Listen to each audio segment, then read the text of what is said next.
வணக்கம் மக்களே. இப்போ ஒரு அருமையான ஒரு தென்னந்தோப்பு ஒன்று சேல்ஸுக்கு வந்திருக்கு. இது எத்தனை ஏக்கர் அப்படின்னு பார்த்தீங்கன்னா 10 ஏக்கர் இருக்குங்க. எங்கே லொக்கேட் ஆகிருக்கு அப்படின்னு பார்த்தீங்கன்னா நம்ம திண்டுக்கல் மாவட்டம் எரியோடு பக்கத்தில் கொம்பேரிப்பட்டின்ற ஊரடி தோட்டம் தான் இது. அந்த ஊர் பக்கத்தில் தான் இருக்குது. இது பார்த்தீங்கன்னா 10 ஏக்கர் ஃபுல்லாகவே கம்பி வேலி இருக்குது, டைமண்டு வேலி.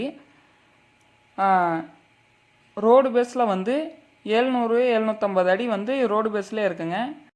இந்த 10 ஏக்கரில் என்னென்ன இருக்குது அப்படின்னு பார்த்தீங்கன்னா 3 கிணறு இருக்குது, 3 சர்வீஸு, 2 போரு. தென்னைமரம் எத்தனை இருக்குது அப்படின்னு பார்த்தீங்கன்னா 700 தென்னைமரம் இருக்குங்க. கரெக்டான முறையில் வச்சுருக்காங்க. ஒரு ஏக்கருக்கு 70 தென்னைமரம் அந்த கணக்கில் தான் வச்சுருக்காங்க. கரெக்டான இடைவெளியில் கரெக்டாக வச்சுருக்காங்க. நல்லா மெயின்டைன் பண்ணுறாங்க.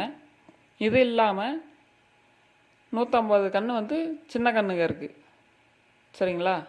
ஃபுல்லாகவே இந்த தோப்பில் வழிபாதை போட்டு வச்சுருக்காங்க. உள்ளே வண்டி போய் காய வெட்டுறதுக்கு வைக்கிறதுக்கு எல்லாத்துக்குமே ஈஸியாக இருக்கிற மாதிரி வழிபாதை வச்சுருக்காங்க. பாருங்கள், அந்த வழித்தடம் கூட இருக்குது. அருமையான தோட்டங்க. மரத்துக்கு சொட்டு நீர் பாசனம் முறையில் செஞ்சுருக்காங்க.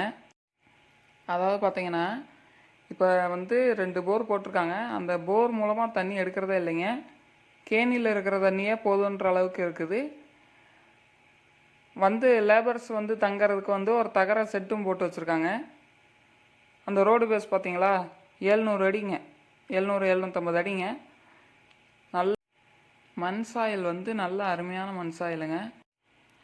இந்த தோப்பில் சிசிடிவி கேமரா வச்சுருக்காங்க. இது இல்லாமல் ஒரு மோட்ரு ரூமும் இருக்குது. ஒரு ஏக்கருக்கு அவங்க கோட் பண்ணுற ப்ரைஸ் என்ன அப்படின்னா 37 லட்சம். இது ஃபைனல் கிடையாது. நேரில் உக்காந்திங்கன்னா குறைச்சி பேசிக்கலாம். ஒரு நல்ல தோட்டம், மிஸ் பண்ணிடாதீங்க. இன்வெஸ்ட்மெண்ட் பண்ணுறதுக்கு ஒரு நல்ல தோட்டங்க. இப்போ வாங்கினீங்கன்னா அடுத்து நீங்கள் அப்படியே காய் வெட்டுற அளவுக்கு கண்டிஷனில் இருக்குங்க. ஒரு நல்ல அருமையான தோட்டம், மிஸ் பண்ணிடாதீங்க. வாங்க, விலை குறைச்சி பேசி முடிச்சுக்கலாம். நன்றி, வணக்கம்.